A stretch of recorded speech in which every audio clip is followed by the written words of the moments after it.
B'investiment ta' 250,000 euro minn fondi Ewropej ġie inawgurat ix-xogħol ta' restawr fl-istazzjon antik tal-Ferrovija fil-Ħamrun li jinsab fih dan il-kwartieri ġenerali tal-Ħamrun Scouts. Fost ix-xogħlijiet li saru biex dan l-istazzjon jerġa' jikseb il-glorja tiegħu kien hemm il-konservazzjoni u r-restawr biex il-post ikun aktar sigur u attrajenti, kif ukoll ingħata mill-ġdid il-kulur oriġinali tiegħu. Saret ħidma anki relatata ma' soqfa, dwal, art ġdida, tindif ta' ħitan interni u ħafna aktar. Dan l-investiment li ra restawr ta' parti minn storja tantrikka sar taħt id-direzzjoni tal-Kunsill Lokali tal-Ħamrun. Brabta ma' dan waqt ċerimonja ta' inaugurazzjoni li saret tkellimna mas-Sindku Christian Samut.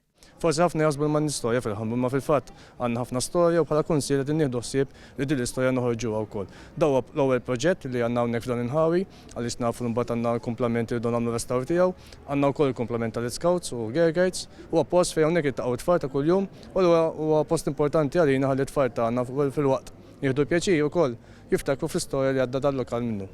Fiċ-ċerimonja tal-inaugurazzjoni, il-Ministru għall-Wirt Nazzjonali u l-Arti Owen Bonici faħħar l-inizjattiva tal-Kunsill li ra li l-poplu jingħata lura l-istazzjon tal-Ferrovija biex jitgawda mhux biss mill-Ħamruniżi iżda wkoll minn għandu għall-qalbu il-wirt patrimonjali ta' pajjiżna. Mingħata segretarju parlamentari għall-Gvern Lokali Alison Zerafa Ċivelli faħret l-impenn tal-Kunsill biex sar dan il-proġett filwaqt li spjegat kif dan se jkun jista' jitgawda anke minn ġenerazzjonijiet futuri. Is-serata speċjali tat il-ħajja wkoll minn diversi prestazzjonijiet mill-grupp tal-Ħamrun Scouts.